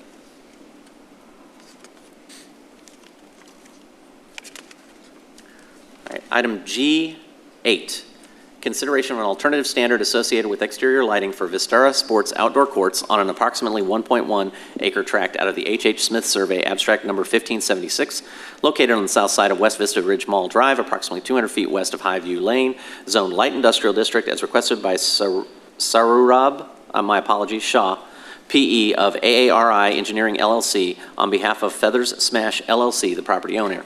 Item 2508-12-ALT-STD. Vistara Sports is an existing indoor badminton facility which recently received special use permit approval for a commercial amusement outdoor use to allow the facility to expand with outdoor pickleball courts. The property owner is seeking an alternative standard to allow exterior lighting intensity up to 53-foot candles in lieu of the allowed 20-foot candles for a non-residential use. The Planning and Zoning Commission recommended unanimous approval 7-0 on September 16, 2025. It's recommended that the City Council approve the alternative standard as set forth in the caption. We do have Mr. Richard Ludke, our Planning Director, available for questions. Richard, I do have a question on this. If that use is no longer pickleball, does the lighting have to be reduced? They would have to cease operating or seek an SUP if they make a change to some other sport or they use it, unless it's a conforming use. But for any type of outdoor sports activities requires the SUP. Okay, so this 53 lumens that's specific to pickleball may not be specific to another sport, at which point? Actually, the SUP was for commercial outdoor amusement, so any type of outdoor activities would be allowed with that SUP. With the 53 lumen? Yes. Or candles. Is there a way we can attach that to pickleball specifically? I just don't, I mean, that's a lot of light. That is a lot of light on that space. And I get that it's not residential, but it's still light pollution. And so I don't have an issue with this if this is what's required by the sport, or the people who play the sport, maybe. I don't know. But you know, if they come back and say, well, we're gonna, I don't know, whatever the use is, doesn't require that much. And in fact, our ordinances say just about any other use doesn't require that much. The only reason this is coming to us is for pickleball. So I'd be curious if we could limit this so that if they change that use from pickleball to something else, even if it's something else in the approved box. Well, for clarification, our ordinance really addresses parking lot lighting, gasoline sales, and auto sales. It doesn't really address any type of sport courts, because here in the city we do have tennis courts, we have sand volleyball, there's numerous other outdoor activities that tend to require a similar amount of illumination. I think The question is, can I limit this to right. this use? I think the question is, can you have a condition on the Yes. approval that says limited to pickleball courts, for uses for pickleball courts? I don't know that answer without, I mean, I'm comfortable with that as long as legal's okay with that. Have to table it and come back? Let's take a look. I don't have the ability to do that, but Mayor, I move that we table this item and bring it back at our next meeting, which is on... lean into that mic, would you? I move that we table this item to our October 20th meeting. I have a motion and a second. Council, can you please vote? Motion passes. Thank you, Richard, for the info. Appreciate it.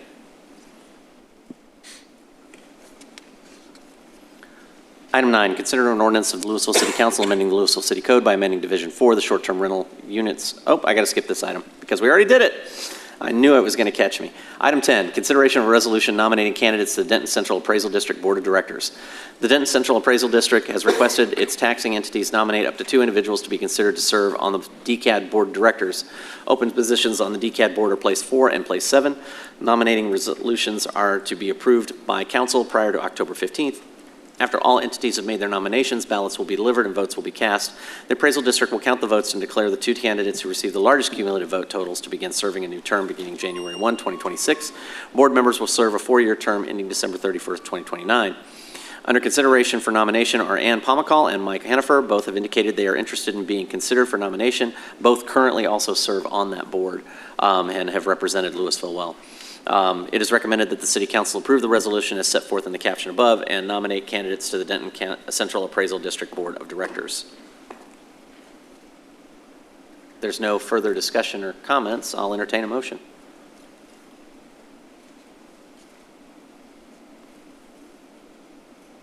I have a motion by Mr. William Meredith, and I have a second by Patrick Kelly. Second? Yeah. All right. And what's the motion? Motion to approve. So nobody clicked. And are we going to nominate Ann and? And nominate Ann and Mike Hennifer. Okay. Awesome. And we got to say, you're okay with that? Yeah. Okay, awesome. So we've got a motion and a second. Council, if you please vote. Motion passes 6-0. Thank you, Council. Item H, reports. We have reports about items of community interest regarding which no action will be taken. In our packets, we have our quarterly investment report from April to June 30th, 2025. And then on the staff reports, I have Chief of Police Brooke Rollins with a report. Thanks, Mayor and Council. Just wanted to remind everybody that tomorrow night we'll be hosting the National Night Out here in the city of Lewisville. We have 22 registered parties as of the beginning of this meeting, which is slightly up from what we had last year. This is a great event for our neighborhoods to get together, and really it's designed for the neighborhoods to come out and meet each other, but we have a lot of city participation in this as well, from the police and the fire department traditionally going out to assist with these. But this year we've got a couple of our elected officials that'll be with us, and also there's been a significant push from the Lewisville 2035 group that will also be attending a large number of these parties as well and seeking input from the community. So that's coming up as well, so hopefully residents in your area are going to be able to attend those. And then the next item we have is called Faith in Blue. This is kind of a newer thing that started back in 2020. It was originally called One Congregation, One Police Officer. That's it. I had it all figured out. But it's now moved over to Faith in Blue. This is really just an interaction between our faith-based organizations and police department over the same weekend. So this Saturday, Sunday, and I think Monday, we have one event each day. One of our larger events takes place at Westside Baptist Church, so I'll be there that morning on Sunday at 9:45 for their congregation and some others. Anyways, just an opportunity for the police department to connect with our local faith-based organization. So if you're in the area and you can attend one of those, we'd love to see you there. Thank you. Awesome. All right, other events or comments? Councilmember Meredith, I'm going to start with you today. Okay.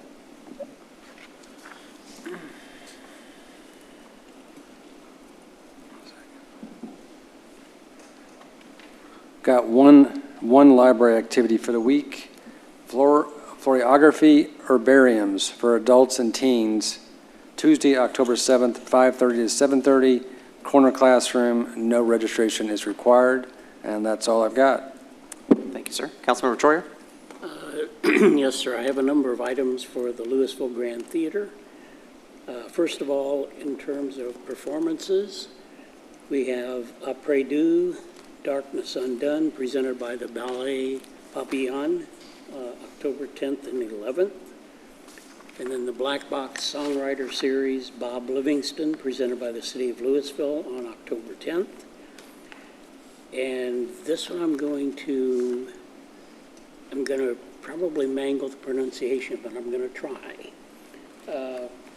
Arupadai Vidu, presented by the dance troupe of Sribala Nuriyalalaya, October 19th, and I apologize for that, October 19th. And then the Rocky Horror Picture Show film, will be presented by the City of Lewisville on October 24th. And a number of activities, Art Talk, Michael Duncan's Strength, presented by the Visual Art League of Lewisville on October 14th. The Crafting Co-op, presented by the City of Lewisville, October 18th and November 15th. And then a free workshop, Painting with a Limited Palette, presented by the Visual Art League of Lewisville on October 25th. And that is all I have. Thank you, sir. Councilmember Kelly? A couple quick things here. So first off, see whose thunder I steal here. If you haven't seen the monument on Main Street yet, it is awesome. I had some fear when I was looking at the renderings that it was going to look like aviation or maybe a drag strip, but it looks really nice. So coming in from, my direction's horrible, I'm going to look to my wife to help, but coming in on the west side and heading east, yes, on Main Street, it's something to see. It makes me proud to see that. And then secondly, a little less interesting, quick digest of the Emergency Preparedness Council meeting that I attended on September 18th. I think we already know that Lewisville's seat is up and we need to be renominated and reapproved. That happens on November 7th if we're interested. Let's see. We have, looks like Irving was very present for this. They had three packages, three programs approved. We had one, they had a Public Works Emergency Response Team variable sign message for 21,000 was one of the projects we received and got done.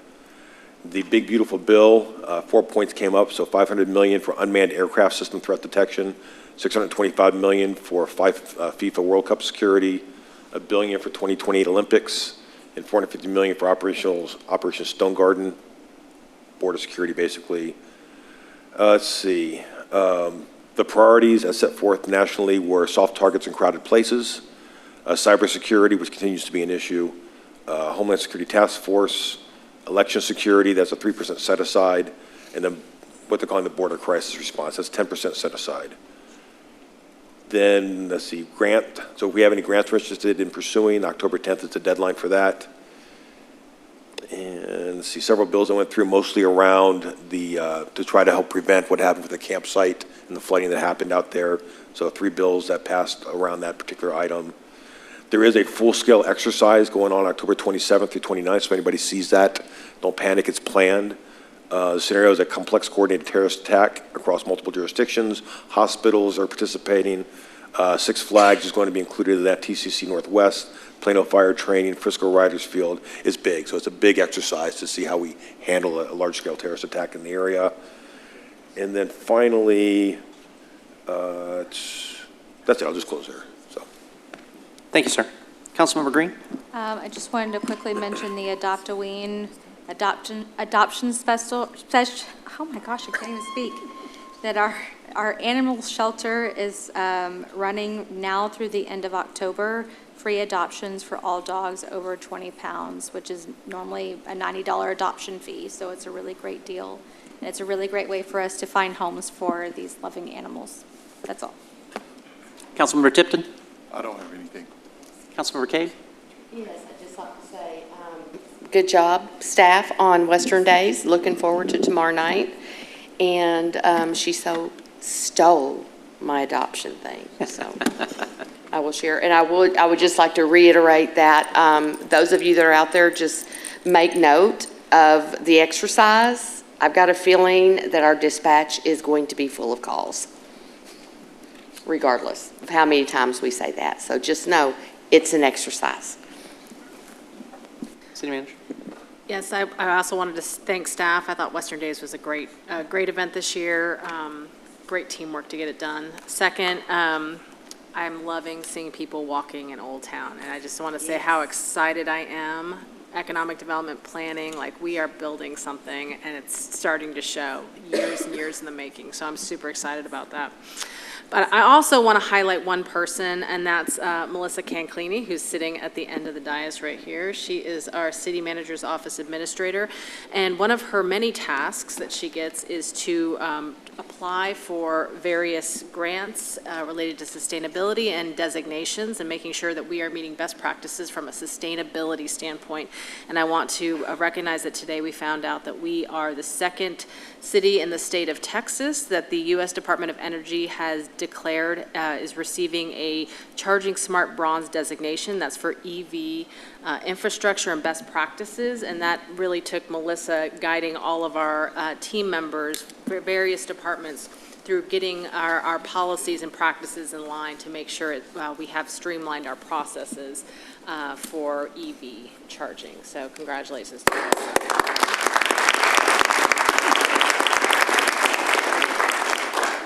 That's awesome.